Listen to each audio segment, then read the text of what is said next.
अस्सलाम वालेकुम नाज़रीन, प्रोग्राम मेरे सवाल के साथ मैं हूं मंसूर अली खान। नाज़रीन, आज मेरे कप्तान ने अपने गुज़िश्ता 8 बरस के बयानिए से यू टर्न लेकर हुकूमत को मुज़ाकरात की मशरूत पेशकश कर दी। मेरे कप्तान ने पार्लिमानी पार्टी के इजलास से खिताब में कहा कि अगर हुकूमत ने आइंदा इंतखाबात पर बात करनी है तो साथ बैठने के लिए तैयार हैं, वरना हम पंजाब और खैबर पख्तूनख्वा की असेंबलियाँ तहलील कर देंगे। मेरे कप्तान ने यह पेशकश अपने गमख्वार और सरपरस्त लेफ्टिनेंट जनरल फैज हमीद की रिटायरमेंट की मंजूरी होने के चंद घंटों बाद ही कर दी। इस पेशकश के बाद गेंद अब हुकूमत के कोर्ट में चली गई है, लेकिन सवाल ये पैदा होता है कि मेरे कप्तान के लहजे में ये नरमी क्यों पैदा हुई। शायद ये नरमी गुज़िश्ता 8 माह की नाकाम तहरीक, लाहासिर लॉन्ग मार्च और जलसों के बाद आई है। शायद मेरे कप्तान ने मैच्योर सियासी रहनुमाओं की तरह बातचीत की अहमियत समझ ली है। शायद हालात के बहाव ने मेरे कप्तान को यह पेशकश करने पर मजबूर कर दिया है। शायद पुराने सरपरस्त लेफ्टिनेंट जनरल फैज हमीद की रिटायरमेंट के बाद मेरे कप्तान ने यू टर्न लेना ही मुनासिब समझा है, या शायद ये तब्दीली मेरे कप्तान के इत्तेहादी मुन्नत सलाही के उस इंटरव्यू के बाद आई है जिसमें उन्होंने इंकशाफ किया कि तहरीक अदम एतमाद में उन्होंने जनरल बाजवा के कहने पर पंजाब में मेरे कप्तान का कैंप ज्वाइन किया था। नाज़रीन, चौधरी मुन्नत सलाही के इस इंकशाफ के बाद मीडिया और सोशल मीडिया पर एक तूफान खड़ा हो गया है। मेरे कप्तान के वो सोशल मीडिया जहादी जो गुज़िश्ता 8 महीने से चौधरी परवेज इलाही और मुन्नत सलाही के सामने ढाल बनकर खड़े थे, एकदम उनके तीरों का रुख चौधरी खानदान की तरफ हो गया है। लेकिन असल बात यह है कि हुकूमत से निकलने के बाद मेरे कप्तान ने जो बयानिया बनाया था वो सारे का सारा धड़ाम से ज़मीं बोस हो गया।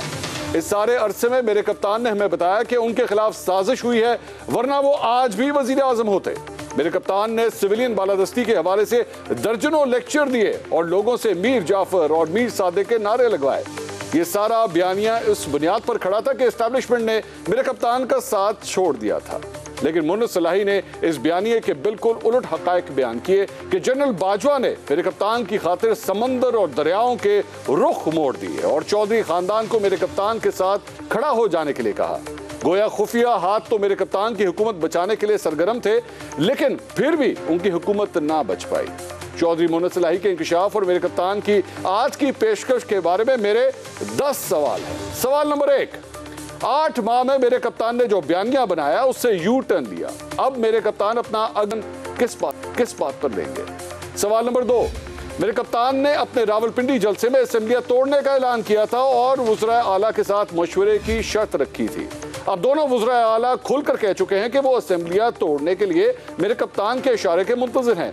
फिर मेरे कप्तान ने असेंबलियां तोड़ने के बजाय मुज़ाकरात की पेशकश क्यों कर दी।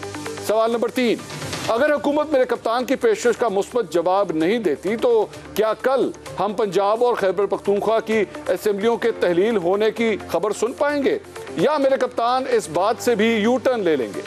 सवाल नंबर 4, मेरे कप्तान हमेशा से कहते रहे कि वो चोरों के साथ बैठकर बात नहीं करेंगे, लेकिन आज उन्होंने अपने इस मौक़िफ़ से यू टर्न ले लिया। क्या ये यू टर्न सियासी नाकामी है या लेफ्टिनेंट जनरल फैज हमीद की रिटायरमेंट का मंतकी नतीजा है।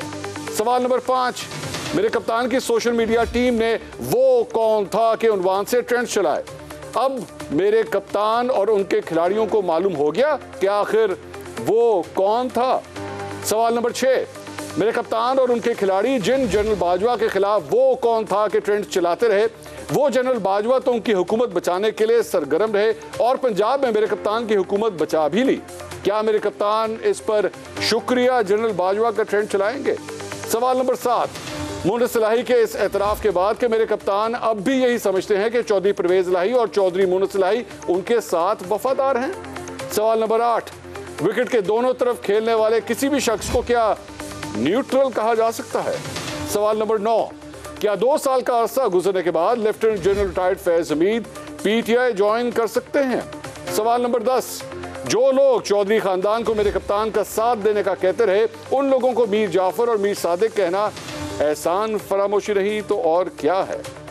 इन तमाम सवालों के जवाब ढूंढने की कोशिश कर और साथ ही साथ इमरान खान साहब की जानिब से जो मुज़ाकरात की ऑफर की गई है, इस पे हुकूमती कैंप क्या सोचता है।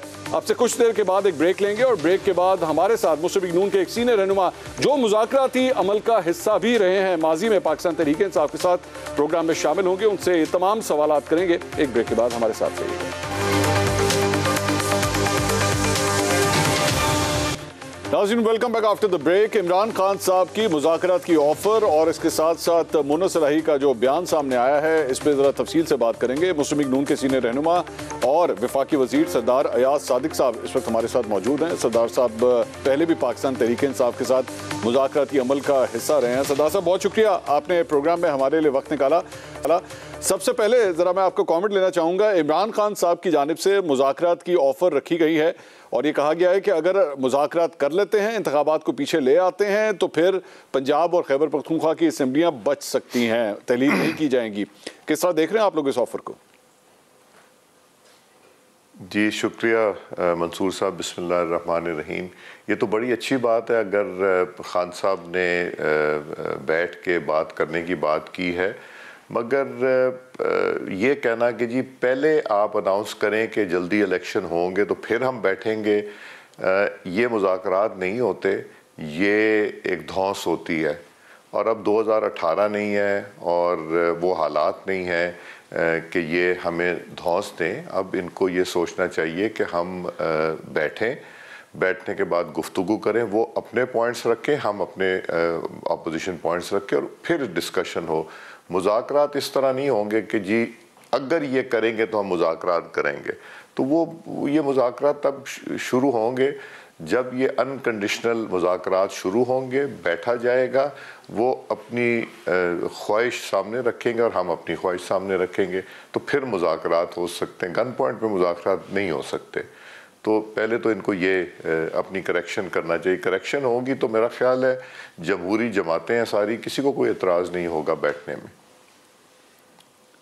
लेकिन सरदार साहब, आप ये नहीं समझते कि ये एक्चुअली इमरान खान साहब की जानिब से सिर्फ एक एजेंडा सेटिंग की गई है कि मैं ये चाहता हूँ, आप मुझसे इसके ऊपर आके बात करें।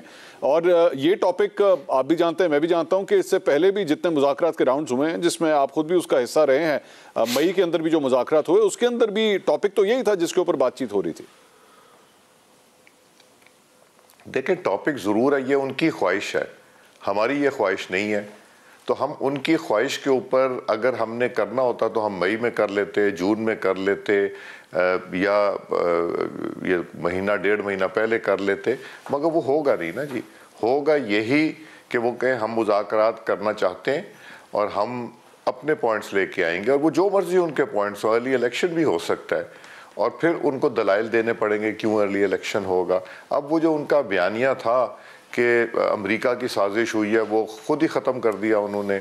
उनका बयानिया, बेशुमार बयानिया उन्होंने बनाए जिससे वो ख़ुद ही यू टर्न ले गए।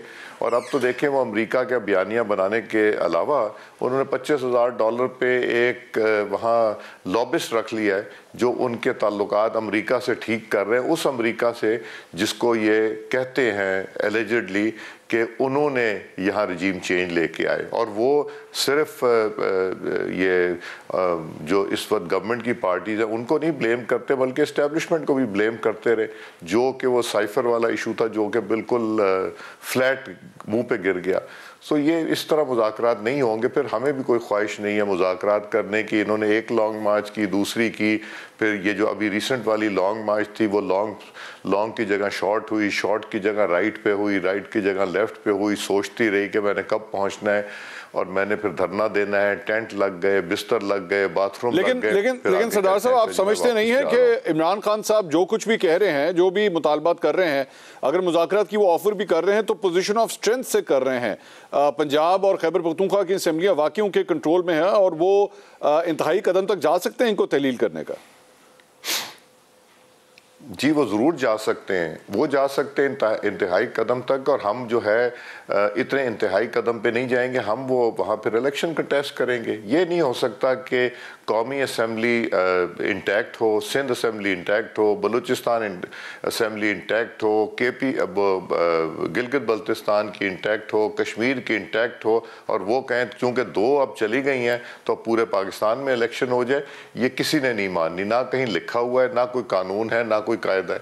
ये प्रेशर टैक्टिक जो है ये काम नहीं आएगा, और इंशाल्लाह डट के इलेक्शन लड़ेंगे। अभी तो हुकूमत में है ना इस वक्त इमरान खान साहब इन दोनों जगहों पे, कोई गारंटी नहीं कि अगली दफ़ा वो हुकूमत में नहीं होंगे इन दोनों जगहों में। ये इंशाल्लाह ये इनके हाथ में खेल रहेगी नहीं। अगर ये चाहते हैं कि वहाँ पे इलेक्शन कराएं। लेकिन सरदार साहब, आप खुद भी स्पीकर रहे हैं कौमी असेंबली के, आप ये फरमा रहे हैं कि ये कहीं नहीं लिखा, लेकिन आईनी तौर पे जो सूबे का वजीर आला है उसके पास ये हक तो है, इख्तियार तो है कि वो असेंबलियां तहलील कर सकता है, तो कोई गैर आईनी चीज तो नहीं है इसके अंदर? नहीं, ये मैं नहीं कह रहा कि नहीं, वो जरूर करें। जब वो करेंगे तो ये नहीं हो सकता कि 2 असेंबलियां तहलील हो जाएं और 5 असेंबलियां बैठी हों और हम कहें जी इलेक्शन कर दें। हाँ, ये है कि ये 2 इनकी प्लस 4 और अगर कर दें तो फिर मजबूरी हो जाएगी, वो नहीं हो सकता। ये इनकी ख्वाहिश ये पूरी नहीं होगी, और अगर ख्वाहिश पूरी करनी है तो मैदान भी लगा हुआ है, हम भी हाजिर हैं, इंशाल्लाह इलेक्शन लड़ेंगे। हमने मुशर्रफ साहब का भी 2002 में इलेक्शन लड़ा था ना, जब हमें कैंप नहीं लगाने दिए जाते थे, जब हमारे कैंडिडेट्स को उठा के ले जाते थे, जब हमारे कैंडिडेट्स के खिलाफ दहशतगर्दी के पर्चे हो जाए, तब भी इलेक्शन लड़ा था ना। तो ये इलेक्शन से भागने वाली ये जमातें नहीं हैं जो इस वक्त हुकूमत में बैठी हैं। इंशाल्लाह डट के मुकाबला करेंगे, और इंशाल्लाह वक्त आएगा तो शायद नज़र आएगा कि इनका वो रिज़ल्ट नहीं होगा जो ये आज जिस पे बैठे हुए। इंशाल्लाह ये गवर्नमेंट की पार्टीज की फेवर में होंगे ये सारे रिजल्ट्स। इनको ये शौक पूरा कर लेना। सरदार साहब, आपने चूंकि मुशर्रफ साहब का जिक्र किया तो, और आपने बताया कि इलेक्शंस किस तरह होते थे, ये मुन्नस इलाही साहब ने कल रात को जो एक बयान दिया है और उन्होंने कहा कि हमें जनरल बाजवा की जानिब से कहा गया था कि जनाब पाकिस्तान तहरीक इंसाफ की जानिब चले जाएं, तो उस वक्त चौधरी फैमिली के साथ जो मुज़ाकराती अमल चल रहा था, आप उसका एक हिस्सा थे, और मैं ये जानता हूं कि काफ़ी इंटरेक्शंस हुए, काफ़ी मुज़ाकरात के राउंड्स उनके साथ होते रहे, तो ये आपके लिए इंकिशाफ है या आपको पहले ही इस बात का शक था कि इशारे आ रहे हैं? देखें, मैं भी उसका हिस्सा था। तकरीबन जितनी मीटिंग्स हुई हैं जो कि पब्लिक थी और जो पब्लिक नहीं थी, उन मीटिंग्स में मैं उसका हिस्सा रहा, और उसमें एक चीज़ तो वाज़ेह थी कि हमने खाना खाया, हमने वहाँ डिस्कशन की, उसके बाद अल्लाह ताला का नाम ले के हाथ उठा के अहद हुए, वादे हुए कि जी हम ये पूरी करेंगे। दुआए खैर हुई, दुआए खैर होने के बाद हम लोग घर आ गए ये सोच के कि इंशाल्लाह हमारे कैंडिडेट होंगे अनाउंसमेंट करके। और परवेज़ इलाही साहब जरदारी साहब के घर रात को कोई 1-1:30 बजे मिठाइयाँ वगैरह भी लेके गए, मगर एकदम से आप लगा लें को 12 बजे से रात के लेके और अगले दिन दोपहर के 12 बजे तक, ये 12 घंटे में 24 घंटे भी नहीं हुए कि एकदम तब्दील हो गई। तो अब वो मुन्नस इलाही साहब ने बता दिया कि क्या हुआ, क्या तब्दीली आई। तारीख़ जब लिखी जाएगी तो मेरा ख्याल है ये सब को जज किया जाएगा, PDM को भी, लेकिन ये जो न्याजी पार्टी है इसको भी, जनरल बाजवा साहब को भी, मुन्नस इलाही साहब के स्टेटमेंट को भी। ये सारी चीज़ें तारीख़ में लिखी जाएंगी। किन अल्फाज से लिखी जाती हैं ये अल्लाह ताला बेहतर जानता है और आप भी जानते हैं ये।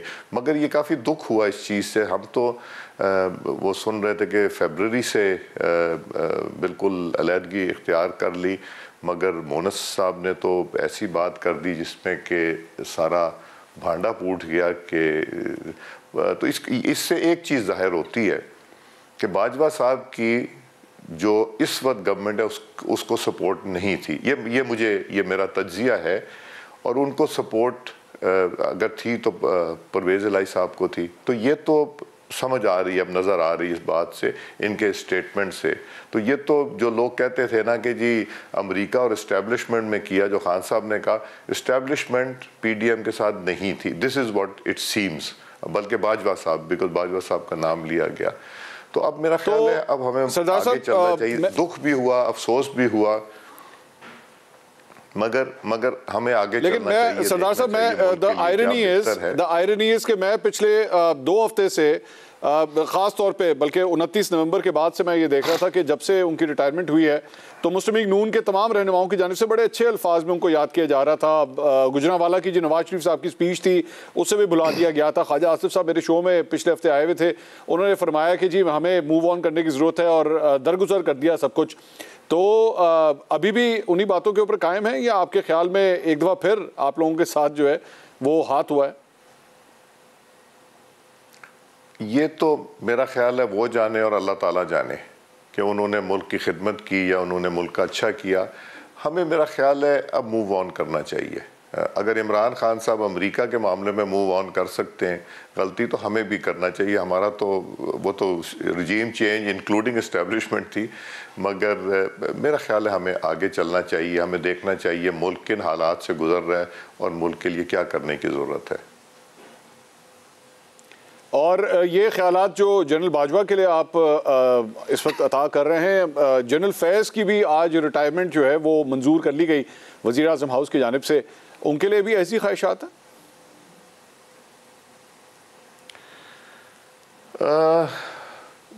मैं क्या इस पे कमेंट करूं मंसूर साहब। आई थिंक लेस दैन देव सर्व पाकिस्तान और उन्होंने अच्छा सर्व भी किया।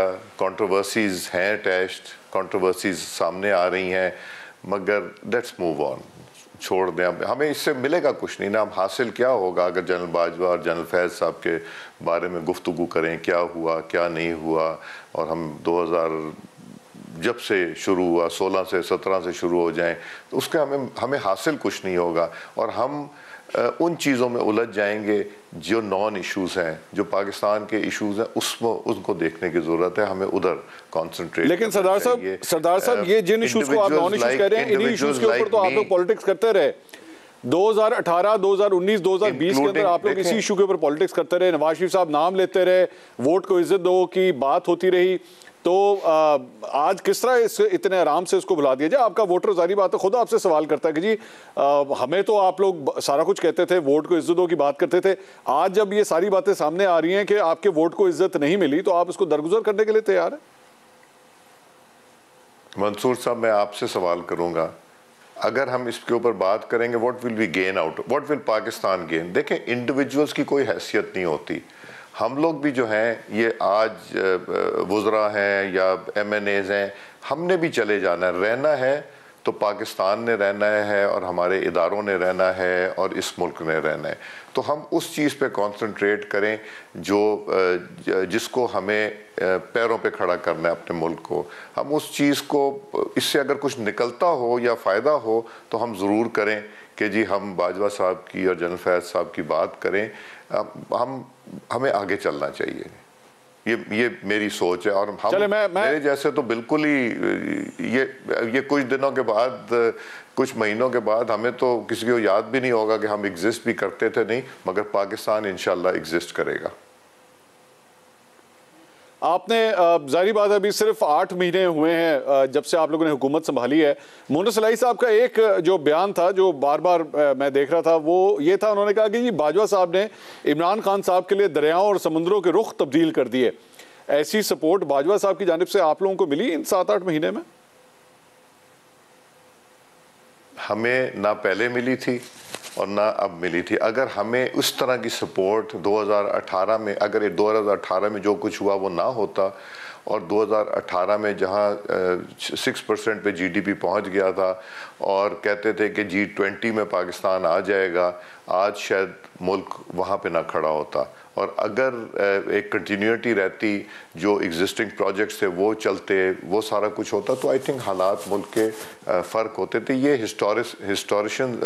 हिस्टोरिकल जब इसके ऊपर आर्टिकल्स लिखे जाएंगे, किताबें लिखी जाएंगी, वो बेहतर जज कर सकेंगे। हम तो पार्टी हैं ना जी, तो हम पार्टी हैं। हमें अगर वो हेल्प होती तो आज शायद पाकिस्तान कहीं और होता। और इंशाअल्लाह पाकिस्तान की जो भी गवर्नमेंट होगी उसको इसी तरह की हेल्प की ज़रूरत है, सपोर्ट की ज़रूरत है, विदाउट बिकमिंग पार्टिजन।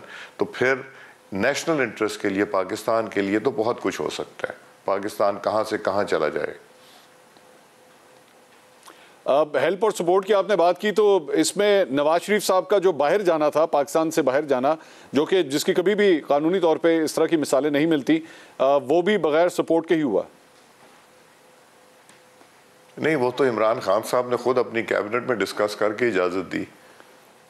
वो तो घबरा गए थे तो उन्होंने खुद इजाज़त दी, वो किसी को क्या कह सकते हैं। ठीक है। ठीक है, बहुत बहुत शुक्रिया सरदार आपका। नाज़रीन, सरदार साहब हमारे साथ मौजूद थे और मुज़ाकरात के हवाले से मुस्लिम लीग नून और मौजूदा जो वफाकी हुकूमत है वो क्या सोच सकती है। सरदार रियाज सादिक साहब पहले भी मुज़ाकराती अमल का हिस्सा रहे हैं पाकिस्तान तहरीक इंसाफ के साथ, और उन्होंने कहा कि शराइत के साथ मुज़ाकरात नहीं हो सकते, इस सिलसिले में कोई बातचीत नहीं हो सकती, पहले मेज़ के ऊपर बैठे फिर एजेंडा सेटिंग होगी कि किस चीज़ के ऊपर बात हो सकती है। लेकिन पंजाब की सूरत हाल स्पेसिफिकली अगर हम बात करें तो मुस्लिम लीग नून को एक ज़माने में कहा जाता था कि पंजाब उनका किला है, लेकिन आज ये सूरत हाल है कि ऑपोजिशन में रहते हुए पंजाब के हवाले से तमाम इस वक्त जो नज़रें हैं वो इमरान खान साहब की तरफ है कि कहीं वो ये असेंबली तोड़ ना दें, कहीं वो ये असेंबली तहलील ना कर दें। पंजाब की ये सूरत हाल आखिर क्यों हुई मुस्लिम लीग नून के लिए, पंजाब से कुछ गुफ्तगू करेंगे पंजाब के हवाले से। मुस्लिम लीग नून की एक सीनियर रहनुमा हमारे साथ मौजूद होंगी और एक तज्ज़ियाकार से भी आखिर जानेंगे कि इमरान खान साहब की इस पोजीशन ऑफ स्ट्रेंथ से उनको किस हद तक फ़ायदा हुआ है। एक छोटे से ब्रेक के बाद हमारे साथ रहिएगा।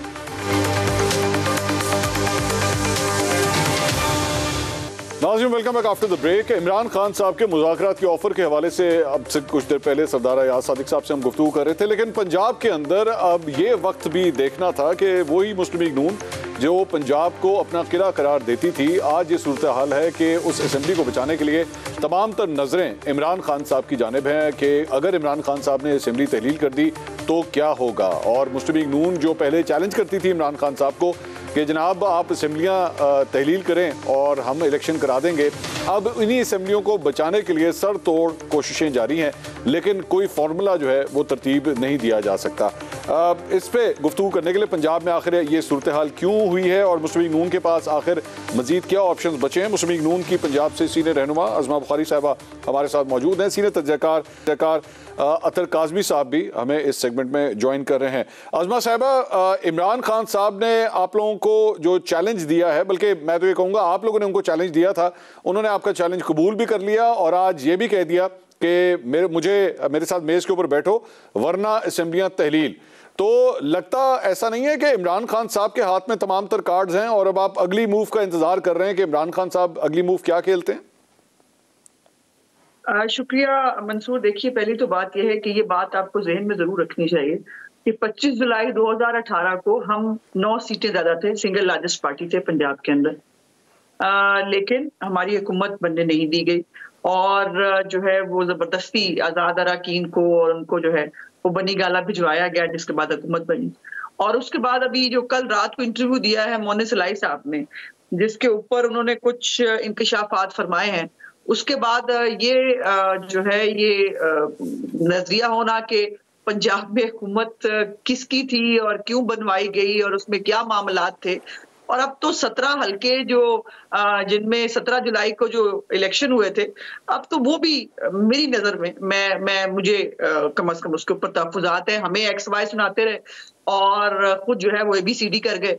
तो ये भी बड़ी एक अजीब सी बात है। लेकिन आपके सवाल का जवाब ये है कि जब उनके पास चले एक अदालती वजीर आला के तहत ही सही, अगर उनके पास ये इख्तियार है, वो वजीर आला इस वक्त हैं और उनके पास ये इख्तियार है कि वो असेंबली डिसॉल्व कर सकते हैं, तो उन्हीं के पास है ना। इसमें अब तो कोई और बहस की गुंजाइश नहीं है।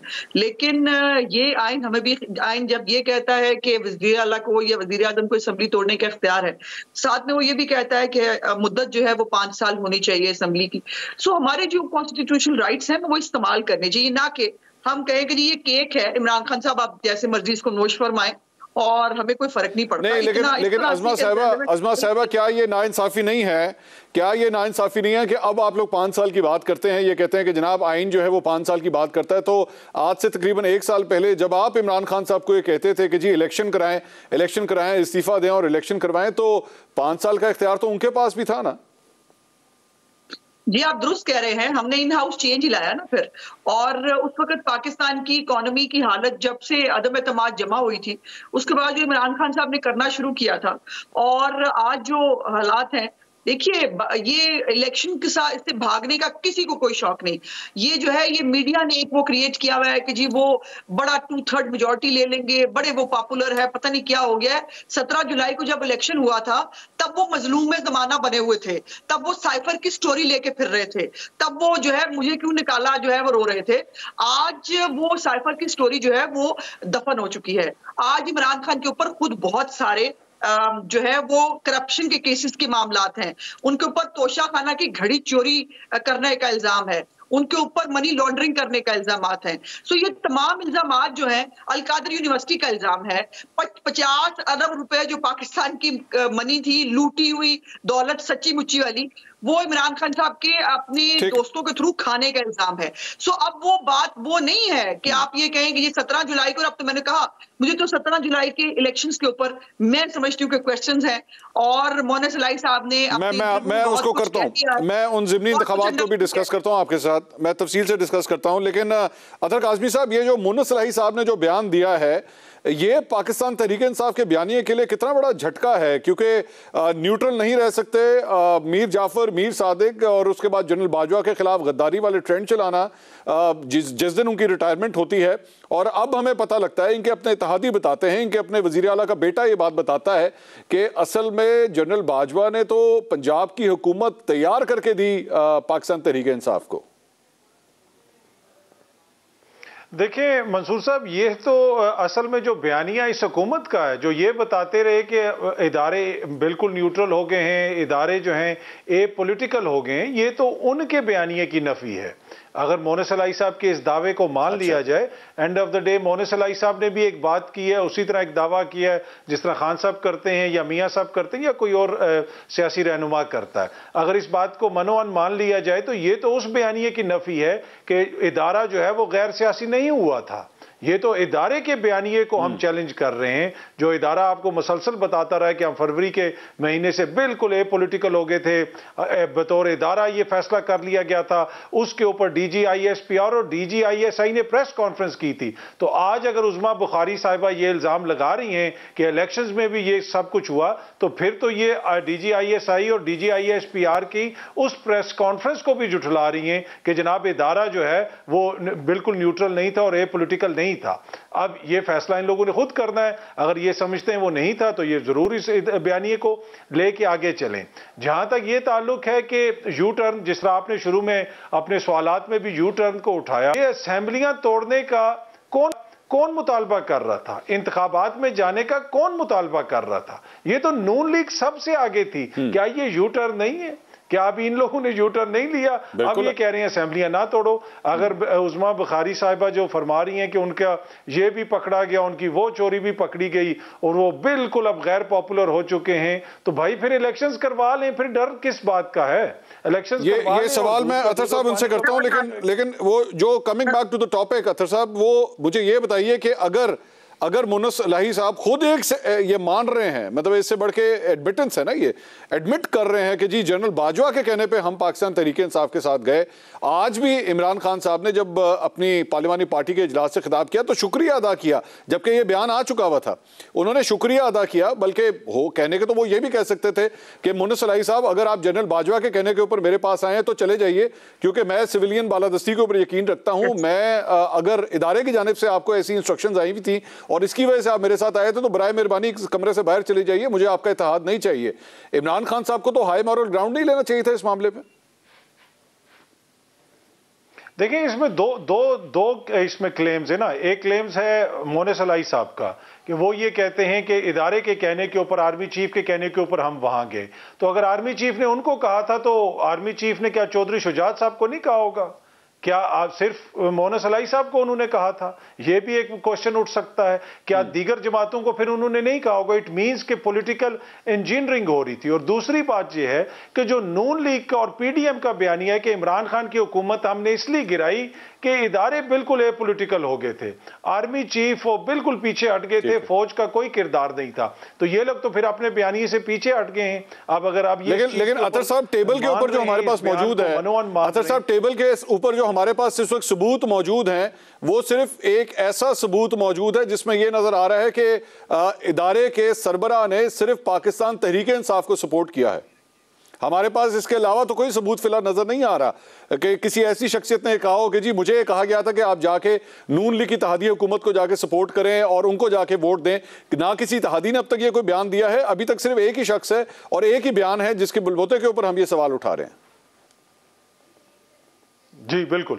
देखिए मोना सलाई साहब ने उसमें साजिश की भी बात की अपने इंटरव्यू के अंदर। अब तो देखें ना, मोना सलाई के इस बयान के बाद अब तो ये बड़ा क्लियर हो गया कि पाकिस्तान के अंदर बहुत कुछ हो रहा था अगर उनके बयान को मान लिया जाए। मैं अगेन कहूंगा कि दो बयानी हैं, एक मोना सलाई साहब का, एक अज़मा बुखारी साहिबा के हुकूमती इत्तेहाद का। वो ये कहते थे कि फौज न्यूट्रल होगी, फिर उसके ऊपर प्रेस कॉन्फ्रेंस हुई, दो सीनियर आर्मी अफसरान ने प्रेस कॉन्फ्रेंस की।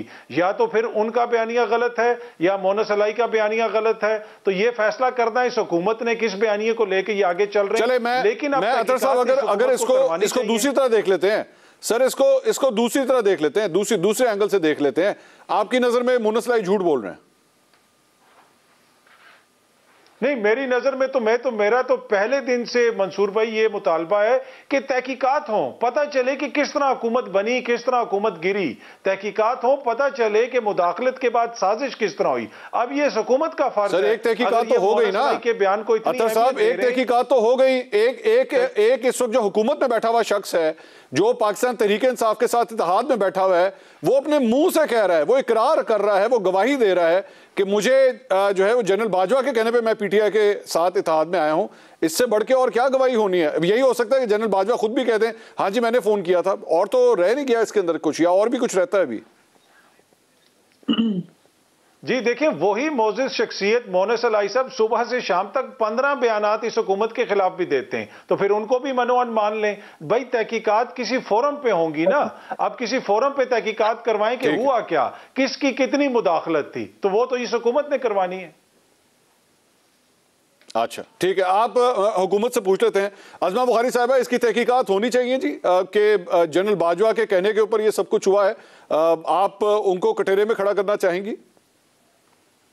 देखिए, पहली तो बात यह है कि अतर काज़मी साहब की मुझे समझ नहीं आ रही, ना वो इधर खड़े हो रहे हैं ना वो उधर खड़े हो रहे हैं, और बीच में कहीं भागे चले जा रहे हैं। ये दो लोगों की बात है, एक है मोना सलाई, दूसरे है बाजवा साहब। और बाजवा साहब जो है, हाँ न्यूट्रल है बिल्कुल, और बाजवा साहब जो है वो अब अपनी पोस्ट पे नहीं है। सो अब इसके बारे में जाहिर है इस बात का इजहार वही कर सकते हैं। और दूसरी बात यह है कि काज़मी साहब, हो सकता है मोना सलाई साहब से, परवेज इलाही साहब से उनको बहुत प्यार हो। आपको मालूम है ना, वो परवेज इलाही साहब कह चुके हैं अल्लाह मियाँ के बाद उनको सिर्फ बाजवा साहब पे एतबार था, और उनकी एक खास उनसियत है बाजवा साहब के साथ। तो हो सकता है उन्होंने प्यार मोहब्बत में जो है वो ये किया हो। इसका जवाब बाजवा साहब दे सकते हैं, ना हुकूमत दे सकती है, ना कोई और दे सकता है। और दूसरी बात जो वो कह रहे हैं ना कि हम इलेक्शन से भाग रहे हैं, हमें डर किस बात का है? प्यारे भाई, हमें डर नहीं है, डर है इमरान खान को। उसको डर है कि तहकीकात किसी केस की कंप्लीट ना हो जाए, उसको ये डर है कि मुझे किसी केस के अंदर सजा ना हो जाए, उसको ये डर है कि इसके जो कच्चे छट्टे हैं, जो करतूते हैं, वो पाकिस्तान की आवाम के सामने तोशा खाना की तरह बाकी चीजें जो है वो सामने ना आ जाएं, फॉरेन फंडिंग केस की तरह सामने ना आ जाए। अज़मा साहिबा, नेम कॉलिंग के बजाय अज़मा साहिबा इसके बजाय देखिए, आप ये बात एक्सेप्ट करेंगी, आप अज़मा साहिबा ये बात आप एक्सेप्ट करेंगी कि मरियम नवाज साहिबा ने एक्चुअली ये चैलेंज दिया था इमरान खान साहब को, जी आप दोनों असेंबलियां तहलील करते हैं, हम इलेक्शन करवा देंगे, तो आपको मानना तो पड़ेगा कि आपकी ब्लफ जो है वो इमरान खान साहब ने कॉल आउट कर दी। हाँ, तो इलेक्शन हो जाएगा ना, अगर ये असेंबलियां तोड़ देंगे, अगर ये असेंबलियां तोड़ते हैं तो दोनों असेंबलियों में इलेक्शन हो जाएगा। मुझे ये बताइए कि एक तरफ तो फिर आप लोग असेंबलियां बचाने की कोशिश क्यों कर रहे हैं? मैं सिर्फ एक बात, एक पॉइंट मैं कंप्लीट करना चाहती हूँ। मेरा पॉइंट ये है कि अज़मा साहब, इस सवाल का सिर्फ मुझे जवाब दे दीजिए। देखिए, आपकी पार्टी के लोग आपसे ये खुद सवाल कर रहे हैं कि भाई इतना डर क्यों है, आप लोग क्यों असेंबलियां बचाने की कोशिश कर रहे हैं? आ जाए इलेक्शन में, इलेक्शन ही तो हमारी डिमांड थी, आए इलेक्शन में, इनका सामना करते हैं। तो आप लोग असेंबलियां आप कभी कहते हैं जी तहरीक एतमाद ले आएंगे, फिर कहते हैं एतमाद का वोट लेने का कह सकते हैं, गवर्नर पंजाब आज कहते हैं जी गवर्नर रूल की ऑप्शन भी मौजूद है। क्यों ये ऑप्शन डिस्कस हो रही है? सर, मुझे इजाजत है कि मैं अपना बात पूरी कर सकूं। मेरी सर गुजारिश सुन लीजिए सर मंसूर साहब, प्लीज कीजिए। मेरी गुजारिश यहाँ आपसे ये है कि हम, किसने कहा है कि हम इलेक्शन से भाग रहे हैं? हमारा एक, देखिए मैंने जैसे पहले कहा कि इमरान खान को उसकी स्वीट विल के ऊपर पूरी असेंबली 12 करोड़ का उनके पास जो है वो आधी असेंबली है, आधी हमारे पास है।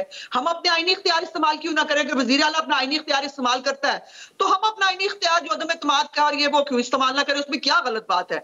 उसके बाद इख्तियार तो इनके पास है ना, असेंबली तोड़ेंगे, हम बिल्कुल हाजिर है।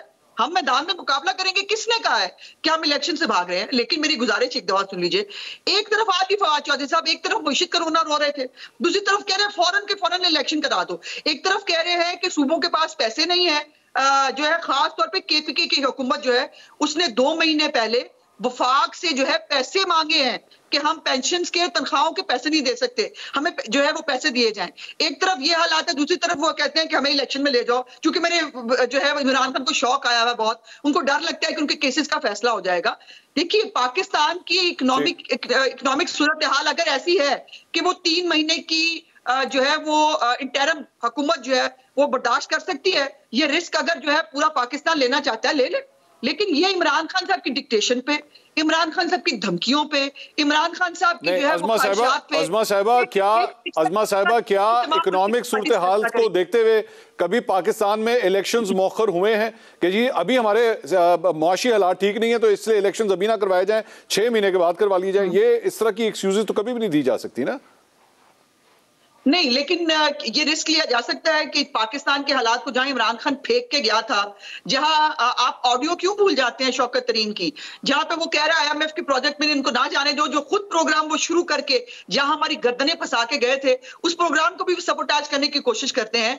पाकिस्तान जो है वो दोबारा अपनी इकोनॉमी को बेहतर करने की कोशिश कर रहा है, लेकिन क्योंकि इमरान खान साहब का दिल चाह रहा है आप इलेक्शन करा दें, ये खेलने में कोई चांद वाली बात है ना, इसको चांद दे दें, बाकी पूरा आसमान जो है वो गिर जाए। इमरान खान की अकेली ख्वाहिशात के फैसले नहीं होंगे मंसूर साहब, तमाम पॉलिटिकल पार्टीज इस मुल्क में इलेक्शंस का फैसला करेंगी और इमरान खान के पास पावर है केपीके की और पंजाब की, वो उसको डिसॉल्व करते हैं, बिल्कुल करें, हम इनका मुकाबला करेंगे।